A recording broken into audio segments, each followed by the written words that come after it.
الحمدللہ رب العالمین والصلاة والسلام علی رسول اللہ اما بعد۔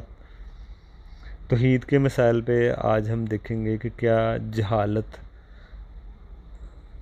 کی وجہ سے اگر کوئی اس نے شرک کیا ہو، کفر کیا تو کیا وہ معذور جانا جائے گا کہ نہیں۔ جہالت کی وجہ سے اس کو معذور نہیں جانا جائے گا۔ اب اس کی بھی حالتیں ہیں، یعنی کہ جہالت عذر نہیں ہے، ہو بھی سکتا ہے عذر، جہالت ہے عذر ہو بھی سکتی ہے اگر کسی کو کوئی پیغام ملا ہے، کسی کو پیغام ہی نہیں ملا ہو، پیغام اس کو نہیں ملا تو عذر ہو بھی سکتا ہے۔ لیکن اگر کسی کو پیغام ملا ہے حق کا، توحید کا، اسلام کا، لیکن وہ جان بوجھ کر وہاں پہ ڈٹ گیا ہے، مسئلے کو سمجھ ہی نہیں رہا بات کو، تو پھر اس کی یہ نہیں کہا جائے گا اس کی جہالت عذر ہے۔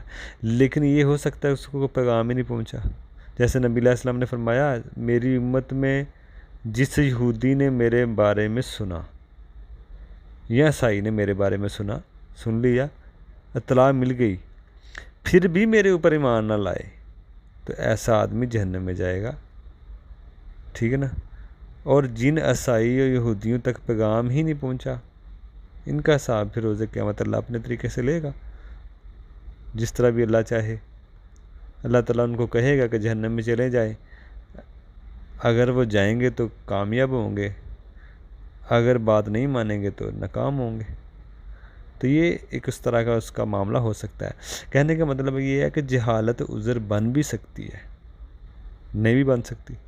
دوسری بات اس کے ساتھ ساتھ اب اس میں مسئلہ یہ ہے کہ دوسری بات اس کا ساتھ دینے میں کافر والا ہی ہو سکتا ہے اگر کوئی اس کا ساتھ دیتا ہے، یعنی کہ اس کا سلوک، جیسے کوئی کافر ہے تو ہم اس کو کافروں والا ہی اس کے ساتھ سلوک کریں گے، کوئی مسلمان ہے تو ہم مسلمانوں والا ہی سلوک کریں گے، ہم یہ نہیں کہیں گے یہ کافر ہے۔ اس کی اگر کوئی مسلمان ہے بظاہر تو ہم اس کا نماز جنازہ پڑھیں گے، یہ نہیں کہیں گے کہ اس کا پاس اسلام نہیں آیا تو اس لیے اس نے قبول نہیں کیا۔ تو یہ چیزیں اس میں بات کرنے کا معاملہ یہ ہے کہ اگر کوئی کافر ہے تو آپ یہ کہیں جس کے پاس تو کوئی آیا ہی نہیں ہے تو اس کو مسلمانوں جیسا سلوک کریں، نہیں، کافر جیسے ہی سلوک ہوگا جیسے کافروں کے ساتھ ہوتا ہے۔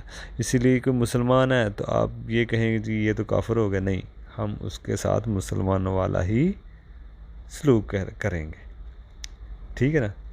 اگر کسی مسلمان سے کافروں والا عمل ہو جائے تو ایسے مسلمان ہی، اسے بھی مسلمان ہی سمجھا جائے گا، سلوک مسلمانوں جیسا کیا جائے گا، اس کا نماز جنازہ پڑھی جائے گی، سارا کچھ ہوگا۔ امام ابن تیمیہ کہتے ہیں کہ کسی آدمی کو اس کا نام لے کر کافر نہیں کہنا چاہیے، کافر کہنا صحیح نہیں ہے، یعنی کہ کہا جائے کہ فلاں آدمی کافر ہے۔ امام ابن تیمیہ کہتے ہیں کہ میں اس سے روکتا ہوں۔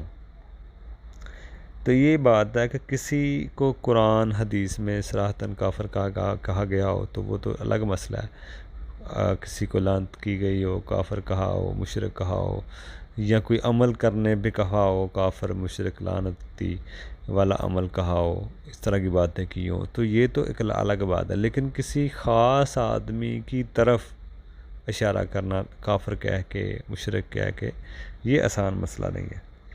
اسی طرح دوسرا مسئلہ، اگر کوئی داغا پہنا ہے تو اللہ تعالیٰ اس کو اس کے سپردی کر دیتا ہے، اس کا جو یقین ہے وہ داغے کے اوپر ہی ہو جاتا ہے۔ اگر کوئی آدمی کوئی چیز لٹکائے شفا کے لیے، مصیبت سے بچنے کے لیے، تو اس چیز کے سپردی کر دیا جاتا ہے کہ اس کا یقین پھر اس کے اوپر ہی رہتا ہے۔ تو یہ حدیث بھی ہے کہ تمیمہ لٹکانے سے، جس نے تمیمہ لٹکایا اس نے شرک کیا۔